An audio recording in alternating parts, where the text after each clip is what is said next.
And now back to Match Play with your host, Ray Adams. All right, Mike Bolland, my guest today, and here we are ready to hit some golf balls, Mike. And we've got our drivers, we've got our gloves. I just took a second to slip it on there during the break. Well, I'm glad we're able to hit some balls, because I'll tell you what, it took me 3 hours to get this glove on. I had to use my mouth. I mean, it takes a while for me. Let's go. Oh my goodness gracious. You know, Mike, I heard that you took your daughter out to play some golf. How'd that go? It went really well. She was asking for some pointers, and the first thing she asked me is, how do you grip a golf club? And I'm like, you know what? I don't know how two-handed people grip a golf club. I have no idea. You guys have like opposable thumbs? I don't know. I have no idea. We had to get YouTube out, and we looked and saw how people with two hands grip a golf club. I have no idea. All right, Mike has, on a more serious note, Mike has formed a foundation. And you've named this foundation after your mom and dad. Tell us about this and what it is that this foundation will be doing for folks. What we're going to be doing is helping people afford prosthetics. You know, as you and I have talked before, I don't wear one now. I did when I was younger. My mom and dad made sure that I had the ability to have a choice of wearing a prosthetic, and they're not cheap, and sometimes insurance doesn't cover everything. Mm-hmm. That's where the Joe and Marie Bolland Foundation, I'm naming it after them because of what they did for me. Yeah. That's where that's going to come into play, to help people afford prosthetics that they need to lead a full life. The Joe and Marie Bolland helpinghands.org. We're going to hit some golf balls here, but we're starting with Mike Bolland hitting some golf balls. Mike, how do you do it with one hand? Well, show me. Here's the way I do it. So first of all, you know, when a two-handed person with opposable thumbs, and I believe interlocking pinkies, if I'm not mistaken, I've read this online. I don't know. We have it. It looks Is like that this. How you do it? Oh gosh. Okay, something like that. I don't know how you guys do that. Here's but when a two-handed person, you know, you're in the center. You can see how open the golf club is right there. When I hold it this way.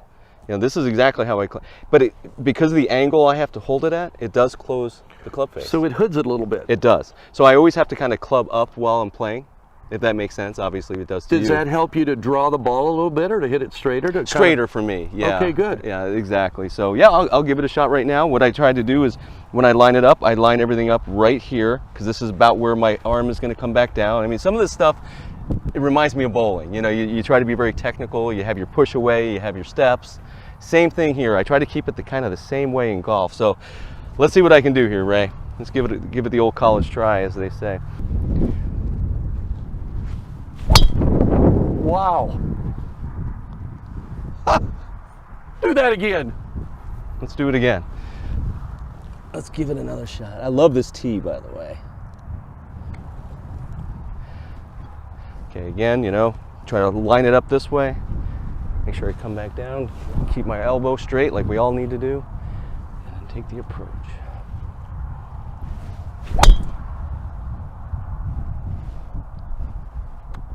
Wow. Great shot. Thank you. It was a lot of fun. Now, when you get over to the putting, is that a little bit, how do you handle that? That is a very interesting question when it comes to the putting. My putting, I look at myself, first of all, if you don't mind me saying, my mom always thought I was going to be a right-handed person. Matter of fact, when I was a child, she said I used to grab things right-handed. And by the time I was 18, I kind of figured out I wasn't going to be able to grab anything. But so the interesting part about the putting is I actually putt left-handed, because that's more, to me, it's more of the stroke of bowling this way. Oh, so yeah. When I putt, I know you have a right-handed putter, but I putt left-handed. It's like my dominant eye and what I can see better, you know, as far as, it mimics bowling in my eyes. That's how I do it. Amazing. Not if I can do it, but how can I do it? How can I do it? I think you're a natural born athlete. Well, that's very kind of you to say. I don't know about that, but.